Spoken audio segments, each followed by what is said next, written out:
Halo semuanya, selamat datang kembali di Arianto Hong Channel. Saya lagi baca-baca berita dan saya ketemu berita-berita yang bagus yang saya kira perlu update ke teman-teman semuanya. Dan mungkin teman-teman bisa di layar ya sebelah sini ya. Jadi ada satu berita dari Kompas yang isinya adalah kurang lebih teman-teman bisa baca ya. Jadi banyak muncul token kripto artis. Masyarakat diminta hati-hati jangan terlena lalu merugi ya. Nah, ini konten yang pertama yang kurang lebih memberitahukan kita bahwasanya hati-hati dengan token-token yang baru muncul ya. Dan di sini disinggung adalah token artis ya. Nah, lalu saya ketemu lagi beberapa artikel yang membahas tentang token artis ya. Salah satunya ya teman-teman bisa lihat adalah yang dari Anang Hermansyah ya. Anang banjir kecaman gegara token Axis anjlok, warganet makin longsor. Nah, saya sempat cari tahu kira-kira longsornya itu sudah berapa persen sih kurang lebih sih. Nah, dari rekapan yang saya lihat di CoinMarketCap, totalnya ya sejak ATH yang dia capai itu anjlok sekitar 90% lebih. Ya, jadi dari harganya tokennya Anang Hermansyah itu udah turun sampai tepatnya 98%. Ya, jadi ini luar biasa ya. Jadi kalau ada investor-investor yang kebetulan membeli pada saat koin ASIC ini pada saat lagi ATH, maka sekarang nilainya berkurang sekitar 98%. Artinya kalau dia punya, dia invest $100, berarti sekarang nilainya cuma sekitar $2 teman-teman. Ya, ini luar biasa parah sih ya. Oke, ada satu lagi artikel teman-teman bisa lihat dari haibunda.com ya. Jadi di sini judulnya adalah Anang Hermansyah diminta tanggung jawab oleh investor karena harga token ASIC anjlok ya. Nah, itu adalah beberapa berita yang saya baca dan menurut saya itu cukup menarik ya untuk kita bahas. Dan berikut juga saya akan infokan kenapa sih token atau koin baru yang baru di listing itu sangat-sangat beresiko. Ya, saya kira sudah banyak sekali teman-teman yang lain, yang YouTuber yang lain juga membahas tentang ini ya. Tapi tidak ada salahnya jika saya juga membantu untuk mengedukasi kepada masyarakat Indonesia, khususnya teman-teman yang nonton video ini, bahwasanya untuk berhati-hati ketika teman-teman tertarik membeli koin-koin baru ya, atau koin micin lah ya, sama aja ya. Jadi koin baru, token baru, dan koin micin ya. Itu teman-teman harus sangat-sangat berhati-hati dengan koin-koin seperti itu karena itu sangat beresiko. Jelas ya ada high risk, high return ya. Cuman kita bicara tentang high risk-nya di sini ya. Oke, yang pertama adalah kenapa sih koin baru atau token baru itu sangat beresiko tinggi. Nah, yang pertama adalah karena masih berspekulasi sifatnya ya.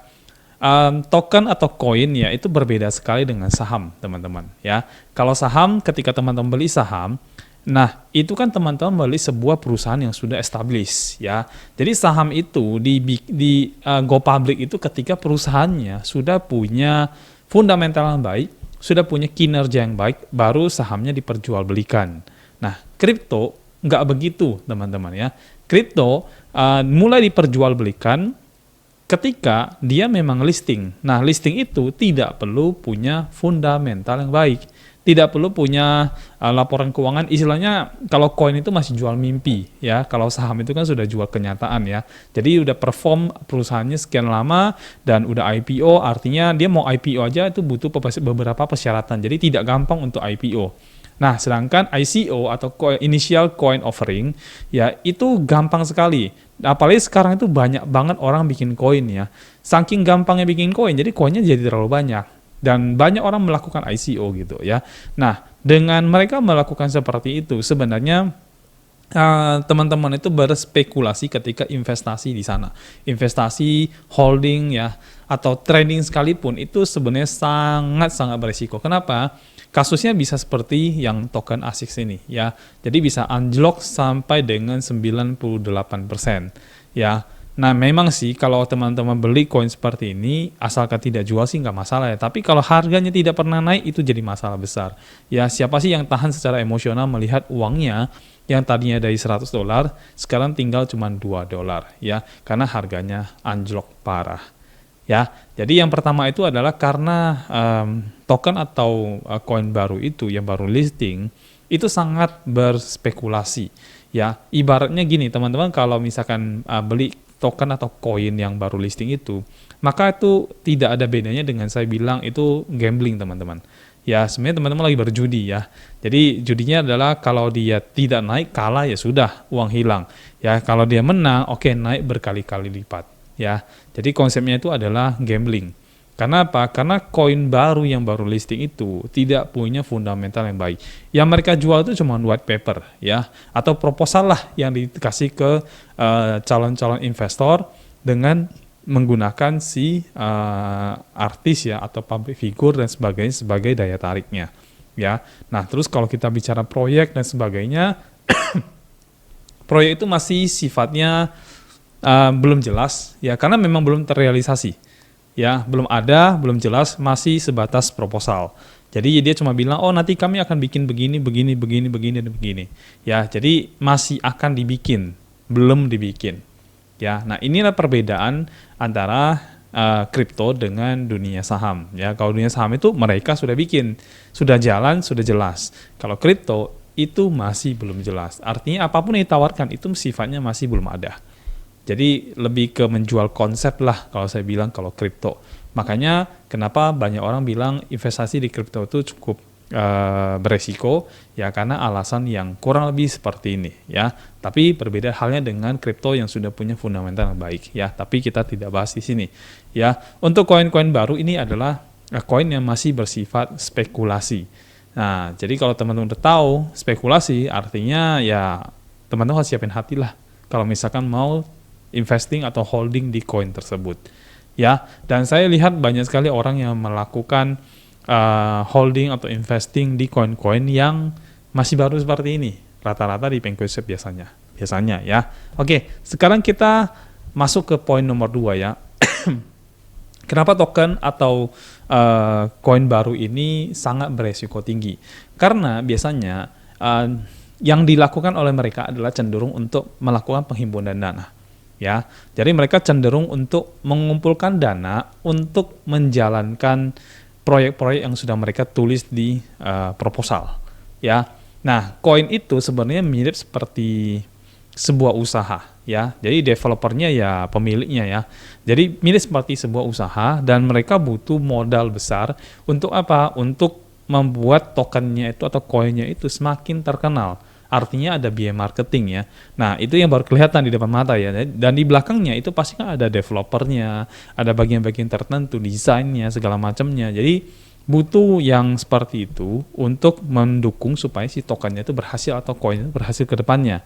Ya, makanya mereka butuh dana besar. Nah, biasanya ada beberapa cara ya. Salah satunya adalah melakukan crowdfunding biasanya. Dan ini yang banyak dilakukan ya. Jadi namanya token baru ya, namanya bisnis baru, token baru. Biasanya tidak langsung investor tertarik sih ya. Jadi mereka menggalang dana dari masyarakat dengan menjual koin-koinnya di awal-awal ya. Dan penawarannya adalah ya ini kan koin lagi harga murah saat ini karena kan masih awal. Nah, biasanya orang cenderung tertarik karena alasan itu. Jadi mereka membeli dalam jumlah yang sangat lumayan ya. Nah, kemudian dana yang disetor itu dipakailah oleh si developer ini untuk melakukan kegiatan bisnisnya ya, promosi token atau koinnya, dan mungkin melakukan hal-hal yang lain termasuk biaya operasional daripada pembuatan koinnya ya. Main koin itu kan sembari jalan kan masih ada maintenance yang terjadi ya, karena developer kan juga masih terus update dan sebagainya. So pasti banyak cost-cost yang di belakang itu. Nah, makanya mereka memerlukan dana, dan salah satu caranya adalah dengan melakukan penghimpunan ya. Kalau kebetulan koin ini misalkan punya relasi yang cukup baik ya, mungkin mereka akan mendapatkan investor di bagian awal-awalnya. So mereka tidak perlu melakukan namanya penghimpunan dana. Jadi orang bisa beli itu karena mereka sudah jelas dan dananya itu sudah didapatkan oleh si token atau koin atau developer itu dari investor. Sehingga apa? Sehingga salah satu poin yang membuat si token atau koin itu punya fundamental yang baik adalah karena dia sudah punya investor. Nah, kalau dia tidak punya investor, artinya dia hanya mengandalkan pure murni dari penghimpunan dana. Ya, dan ini sering terjadi. That's why ini beresiko. Ya. Nah, kita masuk yang ketiga ya. Jadi poin nomor 3 adalah, nah, ketika dia melakukan penghimpunan dana, maka teman-teman tahu dong, kalau misalkan ada dana dikumpulkan di satu tempat, nah, biasanya suka nih ya, kejahatan terjadi ya, yaitu si owner, si developer itu kabur ya, atau kita sebut dengan rug pull ya. Jadi dana investasi yang terkumpul yang seharusnya dipakai untuk membiayai proyek akhirnya dibawa kabur ya. Dan disitulah teman-teman yang sebagai investor, sebagai orang yang membeli koin tersebut, nah itu istilahnya rug pull teman-teman. That's why itu sangat-sangat berisiko. Artinya ketika teman-teman bersedia untuk membeli itu, maka mentalnya sudah mental rugi ya.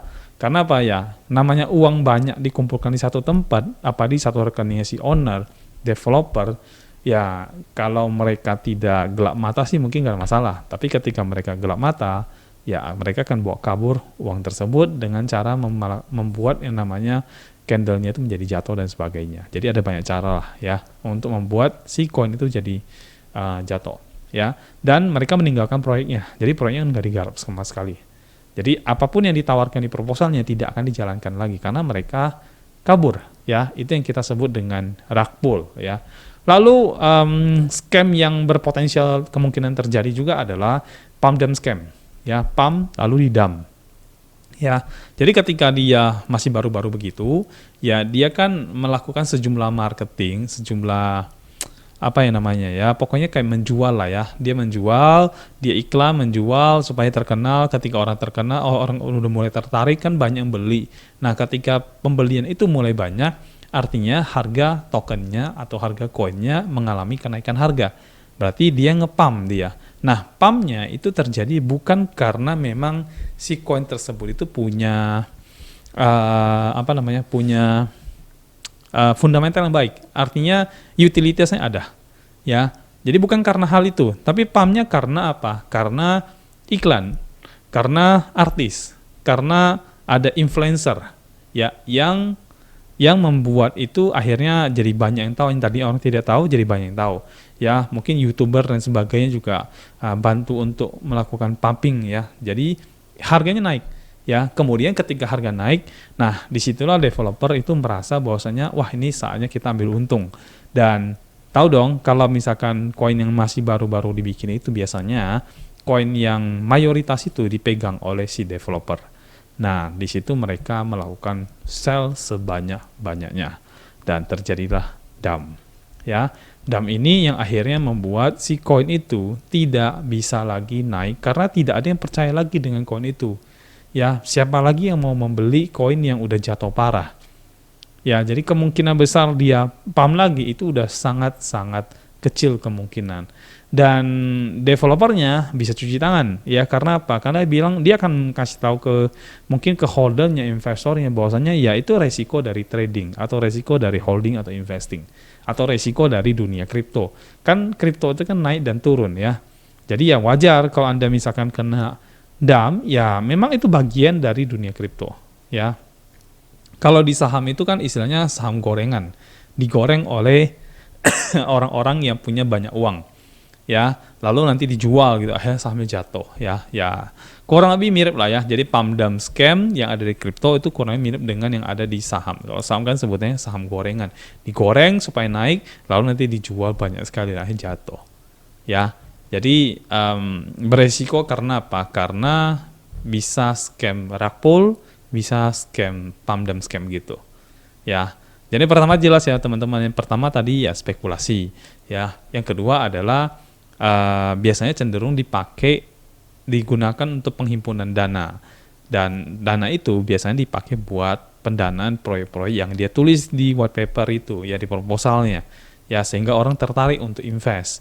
Nah, ketika orang invest, dananya dihimpun ya. Nah, kalau dananya udah dihimpun, biasanya takutnya kebanyakan orang tuh gelap mata, sehingga dananya dibawa kabur atau istilahnya rug pull ya. Jadi proyek ditinggalkan, dana dibawa kabur. Atau bisa kemungkinan terjadi rug pull dengan cara apa? Pump dump scam. Ya, kalau pump dump scam itu dia mencuci tangan ya. Jadi artinya ya memang itu fenomena market gitu ya. Jadi developer tidak bisa disalahkan karena dump itu bukan karena keinginan mereka. Ya, seolah-olah dibuatlah seperti itu. Ya. Jadi saya rasa teman-teman udah ngerti lah ya. Nah, ketika teman-teman trading atau holding atau investing di token baru atau koin baru yang baru listing, yang mempunyai resiko yang begitu besar, maka teman-teman yang mau atau yang memang mau beli koin tersebut itu adalah hanya orang-orang yang sudah punya mental yang siap rugi. Ya, mental yang siap rugi. Jadi kalau tidak siap rugi, ya nggak bisa. Ya artinya Anda harus punya uang dingin lah ya. Anda siapin uang dingin untuk bisa trade di sana atau bisa invest di sana atau holding di sana. Ya, dan Anda udah anggap itu sebagai uang hilang. Ya. Nah, dibalik memang dari koin-koin atau token-token yang baru beresiko tinggi, ada keuntungan tinggi juga tentunya ya. Kalau koin tersebut ternyata pumpingnya luar biasa besar dan Anda kebetulan belinya pas di awal-awal sekali, maka Anda sekali untung itu bukan cuma puluhan persen, ratusan persen, tapi bisa ribuan, puluhan ribu sampai jutaan persen ya, seperti yang dialami oleh koin Shiba Inu ya. Saya rasa teman-teman tahu lah ya, sampai 40 juta persen loh teman-teman. Jadi $1 aja teman-teman beli di koin Shiba itu sudah bisa naik sampai 40 juta dolar ya. Amazing sekali ya koin Shiba-nya ya. Nah, kalau terjadi seperti itu, maka keuntungan Anda jauh sekali melebihi dari resiko. Ya, tapi again itu hanya 1 dibanding sekian banyak ya. Jadi teman-teman ketika memang mau berencana untuk main di koin micin ya, koin-koin baru listing, token yang baru-baru dibikin dan sebagainya, plus ada artisnya, ada influencer dan segala macamnya, maka dengerin saran saya, uang yang Anda keluarkan itu adalah uang yang udah siap hilang atau kita bilang uang dingin ya. Nah, kalau teman-teman tidak punya dana seperti ini sebagainya, maka jangan lakukan pembelian token baru, koin baru ya, atau koin micin. Never buy ya. Kalau tidak, Anda akan kena scam ya, atau Anda ya kehilangan duit lah ya. Jadi kalau Anda tanya saya kira-kira harus yang aman bagaimana, maka saya sangat menyarankan Anda untuk trading di koin-koin yang punya market capital yang sangat besar. Ya mungkin di next video saya akan bikin khusus untuk bagian ini, tapi intinya adalah seperti itu ya. Jadi saran saya teman-teman trading lah atau holding lah, investing lah di koin-koin yang market capitalnya cukup besar sehingga aman dari kondisi scam ya. Kenapa pilih market yang paling besar? Karena yang trading atau yang holding atau investing itu bukan segelintir orang lagi, tapi sudah sejumlah banyak orang di seluruh dunia. So kemungkinan terjadi scam itu udah sangat kecil sekali ya. Mudah-mudahan video saya ini bisa memberikan edukasi kepada Anda untuk berhati-hati ketika teman-teman memilih untuk investing, holding, ataupun trading di koin baru, token baru, ya, atau koin micin. Ya, apalagi yang ada artis dan sebagainya, ya biasa influencer lah ya. Nah, berhati-hati di situ ya. Mudah-mudahan video ini bisa mengedukasi teman-teman. Dan nanti kita ketemu lagi di video berikutnya. Sampai jumpa.